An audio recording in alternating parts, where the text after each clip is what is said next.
चलिए इसी के साथ आगे बढ़ते हैं। अगली बड़ी खबर आपको बता दें, जहां मुख्यमंत्री शिवराज ने आज कैबिनेट बैठक बुलाई है। तो 12 बजे शिवराज कैबिनेट की आपात बैठक होगी, जिसमें बाढ़ के राहत कार्य और बचाव की समीक्षा लेंगे। अतिवृष्टि से हुए नुकसान पर भी कोई फैसले लिए जा सकते हैं। तत्कालीन व्यवस्थाओं पर भी फैसले लिए जा सकते हैं। तो सीएम राहत कार्य के लिए मंत्रियों को कोई बड़ी जिम्मेदारी दे सकते हैं। आज सीएम शिवराज ने आपात कैबिनेट बैठक बुलाई है, जिसमें बाढ़ के राहत कार्य और बचाव की समीक्षा की जाएगी। साथ ही अतिवृष्टि से जो नुकसान हुआ है उसको लेकर भी कोई फैसले आज इस बैठक में लिए जा सकते हैं। तो तत्कालीन व्यवस्थाओं पर भी कोई फैसले हो सकते हैं। सीएम राहत कार्य के लिए मंत्रियों को बड़ी जिम्मेदारी सौंप सकते हैं। आपात बैठक आज बुलाई गई है।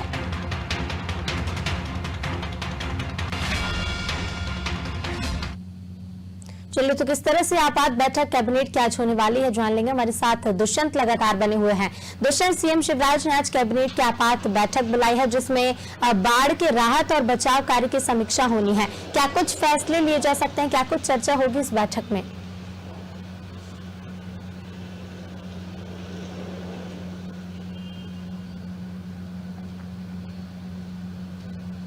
देखिए, अभी मैं यही बात कर रहा था कि मुख्यमंत्री शिवराज सिंह चौहान लगातार बाढ़ प्रभावित क्षेत्रों में उनकी मॉनिटरिंग कर रहे हैं। सिचुएशन रूम में लगातार बने हुए हैं, जब जरूरत पड़ रही है तो दौरे भी कर रहे हैं। और जिस तरीके से लगातार अगर मुख्यमंत्री शिवराज सिंह चौहान की बात की जाए तो उन्होंने सभी मंत्रियों को, सभी विभागों के अधिकारियों को ये ताकीद कर रखा है कि किसी भी प्रकार से कोई भी इसमें चूक नहीं होना चाहिए। रेस्क्यू ऑपरेशन जिस तरीके से चलाए जा रहे हैं उनको लगातार अनवरत तब तक चलाया जाना चाहिए जब तक लोगों को वहां से निकाल ना लिया जाए या फिर मौसम में तब्दीली ना आ जाए। क्योंकि देखिए, बड़ी संख्या में लोग जो है कहीं ना कहीं यहाँ पर प्रभावित हैं। और जिस तरीके से अगर रेस्क्यू ऑपरेशंस की बात की जाए तो तमाम सारे रेस्क्यू ऑपरेशंस चलाए गए जमीन पर, हवा में और पानी में।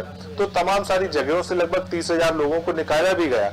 लेकिन जिस तरीके से जो पूरे राहत और बचाव कार्य किया जा रहा है उसको किस तरीके से और आगे बढ़ाया जा सके, किस तरीके से इस क्षेत्र के लिए जो पैकेजिंग की जा सके। क्योंकि आगामी दिनों में एक चीज जरूर देखने को मिलेगी कि जिस तरीके से जो इंफ्रास्ट्रक्चर को कहीं ना कहीं एक बड़ी संख्या में कहीं ना कहीं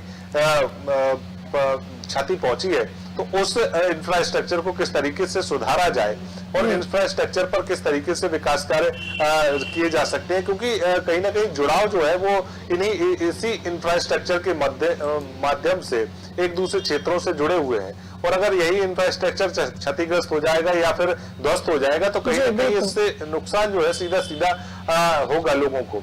तो इस बात को ध्यान में रखते हुए इस बात पर भी चर्चा होगी, बाढ़ प्रभावित क्षेत्रों में किस तरीके से राहत कार्य किया जाए, पैकेजिंग की जाए। क्योंकि देखिए, राजस्व यहाँ पर रेवेन्यू देना होगा। क्योंकि सरकार को एक बड़ी संख्या में जो पुल, जो 3 से 4 पुल जो है ढह गए थे।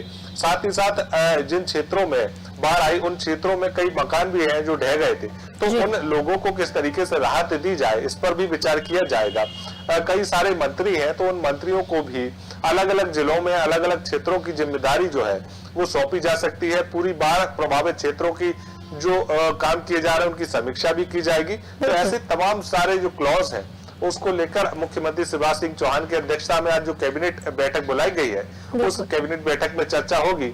हालांकि कैबिनेट बैठक गुरुवार को बुलाई गई थी, लेकिन कहीं ना कहीं जो लगातार जिस तरीके के दौरे मुख्यमंत्री के देखने को मिल रहे हैं, व्यस्तताएं देखने को मिल रही हैं, उन व्यस्तताओं के चलते कहीं ना कहीं इस बैठक को एक बार फिर आज बुलाया गया है और आज ये बैठक आहूत होगी। इस बैठक में तमाम सारे मंत्री शामिल होंगे, तमाम सारे अधिकारी शामिल होंगे और आगामी समय की रणनीति भी तैयार करेंगे कि किस तरीके से इस परिस्थिति से निपटना है। जी बिल्कुल दुष्यंत, आगे की रणनीति पर तैयारी होगी, तमाम चर्चाएं होंगी। बने रहिए, आपके पास फिर लौटेंगे। तो आपात बैठक कैबिनेट की बुलाई गई है, जिसमें कई फैसले लिए जा सकते हैं बाढ़ प्रभावित क्षेत्रों के लिए और कई निर्णय भी लिए जाएंगे। साथ ही चर्चाएं होंगी, बाढ़ की जो राहत कार्य और बचाव की जो स्थिति है उसको लेकर भी चर्चा होगी।